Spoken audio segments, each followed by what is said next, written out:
काय सांगाल आता ही परिस्थिती आहे तर महानगरपालिका यांनी काय ठोस पावले उचलले पाहिजे?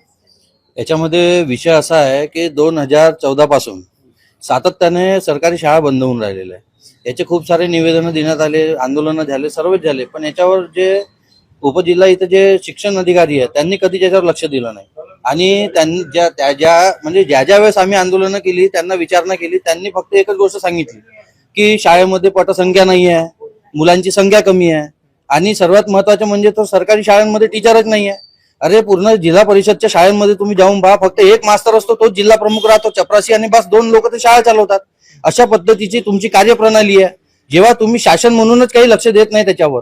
आज तुम्ही सांगा, टॅक्सच्या स्वरूपाने आपण एवढा पैसा सरकारला देत असतो, त्या माध्यमातून तुम्ही किती शाळा अपडेट केल्या, कोणत्याच शाळा अपडेट केलेल्या नाहीये। 2012 पासून सातत्यानं सरकारी शाळा ज्या आहेत ते बंद करण्याचे जे यांचे कारस्थान सुरू आहे ते तेव्हापासून सुरू आहे। 250च्या जवळपास शाळा सरकारी शाळा होत्या, त्याच्यामध्ये आम्ही सरकारी शाळेत शिकलेले आहोत, माझे मुलंही सरकारी शाळेमध्ये शिकतात आहे। पण आजची कंडिशन अशी आहे की आज 70-80 शाळा वाचलेल्या नाहीये, आणि ज्या शाळा आहेत त्या शाळांना छत नाही आहे, काही मधून पाणी पडतात आहे, कोणते टीचर नाही आहे, बसण्यासाठी त्यांची जागा नाही आहे।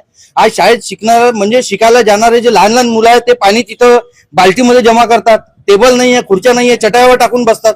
ही या सरकारची अवस्था आहे। सरकारी शाळेमध्ये तुम्ही जेव्हा कोणत्या पद्धतीची सोय सुविधाच उपलब्ध केलेली नाहीये, तर आपले मुलं कोणीही त्या शाळेमध्ये कशाला टाकणार आहे?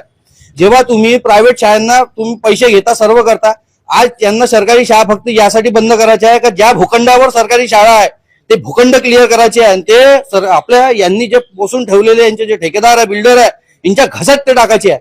त्या कारणासाठी म्हणून फक्त कारणे देणं यांच्याकडे एकच वस्तू आहे, कुठल्याही प्रकारचे कारण देणार ते की पटसंख्या नाहीये, टीचर नाहीये, स्टॉप नाहीये, आमच्याकडे पैसे नाहीये। अरे पैसे भरमसाठ आहे तुमच्याकडे, फालतूच्या गोष्टी करण्यासाठी पैसे आहे, पण जे शिक्षण व्यवस्था आहे, आरोग्य व्यवस्था आहे, ते मात्र तुम्हाला सरकारला करता येत नाही। आणि यामध्ये महानगरपालिका म्हणजे अक्षरशः फेल पडलेली आहे। 2012 पासून सातत्याने एवढ्या शाळा बंद झाल्या।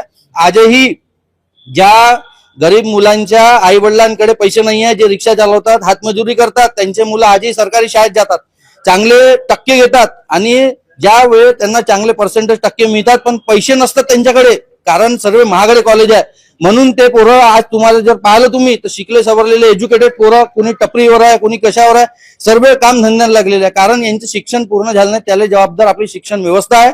शिक्षण व्यवस्था एक नंबरची म्हणजे इतकी मोठी घोटाळेबाज आहे ना। आता तर हे 2-4 वर्षापासून यांना सरळ सुरू केलाय की काहीतरी सांगून सरकारी शाळा बंद करायच्या, यांचे भूखंड दाबाचे, बिल्डरच्या घशात घालायचे, आणि मोठ्या मोठ्या स्कीम उभ्या करायच्या, पण यांनी महाराष्ट्राला कोणत्याही प्रकारचा फायदा नाही। हे एक प्रकारची युवा पिढी संपवण्याचा हा प्रयत्न आहे।